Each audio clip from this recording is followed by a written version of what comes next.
Hello everybody and welcome back to Certified Collectibles. There's one question that we get asked more than any other, whether it's from seasoned investors or collectors or individuals new to the trade and hobby. And that is, how do I make money investing in pop culture collectibles? Sometimes we get asked this from guys that have been collecting and investing for 10 years and they go to sell their collection and the price they get is not anywhere near what they thought they would get. It's kind of created a misconception on the market that pop culture collectibles are worth nothing in the future, and that is completely incorrect.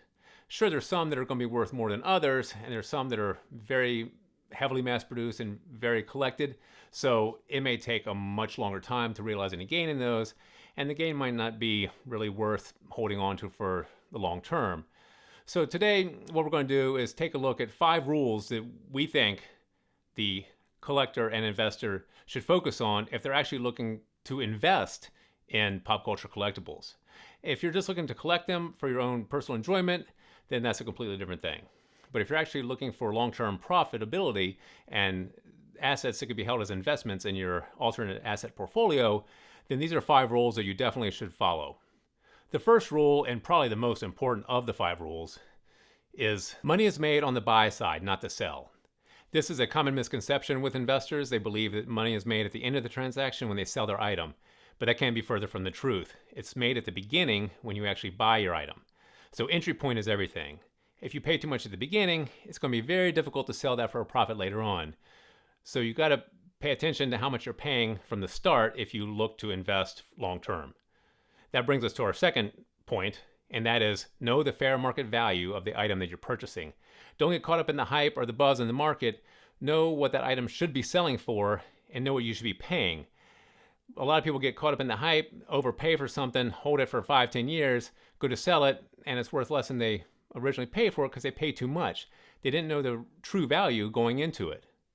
So that brings us to our third point. Set a budget for the item that you hope to acquire, or a bid limit if you're participating in an auction. Now, if you know the fair market value of your item, then this should be an easy step. But a lot of people get caught up in the frenzy of an auction and overpay for things. And a lot of people see things at trade shows or conventions that they've been looking for years, and they pay the asking price. If you know the fair market price for something, you should never overpay for it. This brings us to a point that everyone should know, and that is just because you're willing to pay a high price for something does not necessarily mean there will be someone that's willing to pay a higher price in the future. So know the fair market value and set a budget or bid limit so you maintain that fair market value. So that brings us to our second rule in investing in pop culture collectibles. Know the strong hands, aka follow the money. Now this is an important rule that I think a lot of people overlook. That is, you really need to know the strong players in your particular segment that you're hoping to invest in. Take, for example, the WATA-graded Super Mario Brothers sticker seal that sold for over $100,000 in the Heritage auction about 6 months ago. I personally know everybody that was in that investment pool that bought that game, and those are some very strong hands. I know that game never has to come back to market, and those individuals will not be bothered one bit. So what this tells me is there are some strong players in the vintage video game market. There's strong titles in the vintage video game market that I need to be focusing on. And if you know the strong players and know titles that they're adding to their portfolios, it helps you make informed decisions. So if there's strong hands on the market holding particular items that you're hoping to collect or invest in, this is a really good sign. You really want people with millions in the bank holding the same items that you're holding, because when they're in a pinch, they don't need to sell it.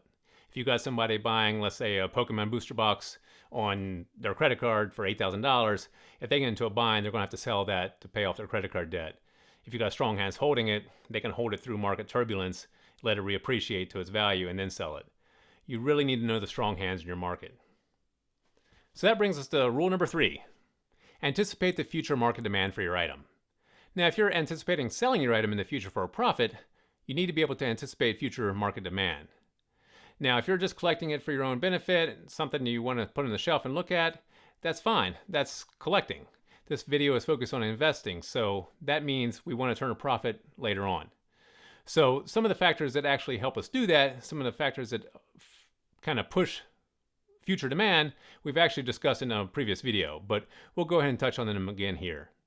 Some of the factors of pop culture collectibles that lead to future market demand are popularity of the character or of the item itself, brand strength, and pop culture significance. Now, low production run items or limited edition items don't necessarily guarantee future profitability.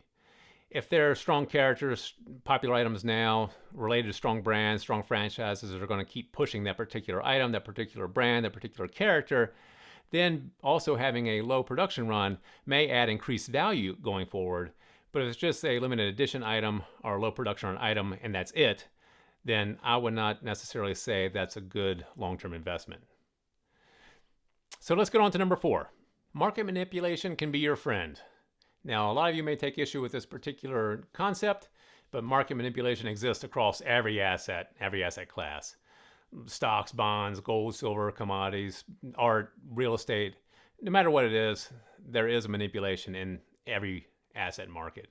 So the fact that there's manipulation in the pop culture collectible market should not come as a surprise to anybody, and it's not necessarily a bad thing, like I mentioned. If you're selling into the market when it's being manipulated upward, nobody ever complains.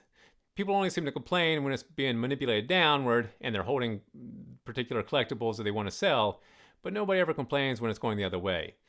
You can't have it both ways. Market manipulation is not necessarily a bad thing, and it actually helps with asset prices and asset values. Market trends change, people's tastes change, and collecting habits change, but that's not necessarily a bad thing. Take into account the point we made earlier, where we said know the strong hands and follow the money. If you're investing today in items that you know strong hands are holding, then you should be okay going forward. Even if those items do fall out of flavor or out of taste with collectors or investors, if you have strong hands holding those items, the chances of them manipulating the market upward to their benefit are high. So if you're holding some of those same items, the chance of you benefiting from their market manipulation is also very high. So always keep that in consideration. Market manipulation is not a bad thing, and you need to know the strong hands. Strong hands are able to manipulate the market more so than the weak hands. Let's take a look at our last point in this video. Don't listen to advice from others, especially YouTubers. Now, this is a point that we can't make strongly enough. Do your own due diligence, do your own market research, and advice from other people should not matter to you. There are a lot of dealers and individuals involved in the collectibles trade on YouTube and online, pushing the market in the direction that benefits them the most. Let's say an individual has a ton of a particular item, they'll push the market up, try to sell them all off. If an individual needs to acquire a bunch of product for future sale, they'll push the prices down and suppress the market so they can buy those items for sale in the future. But if you do your own due diligence, do your own market research, you should know what to add to your investment portfolio that makes sense for you. Every pop culture collectible is modern at one time or the other. The Kenner Star Wars figures that came out in the 70s were modern in the 70s, but now they have value.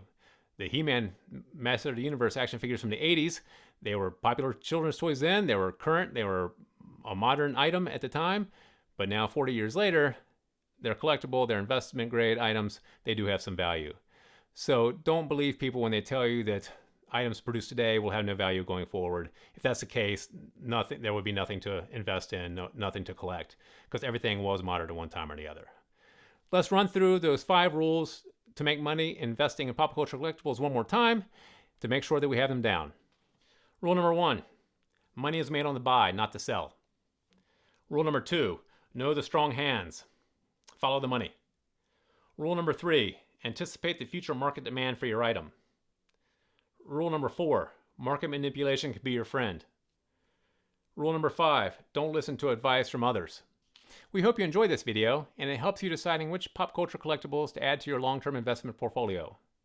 If you like this video, please give us a thumbs up. Leave us some comments in the comment section below if you agree or disagree with any of these rules. And as always, subscribe to our channel for more of these videos in the future. We hope to see you again here real soon on Certified Collectibles.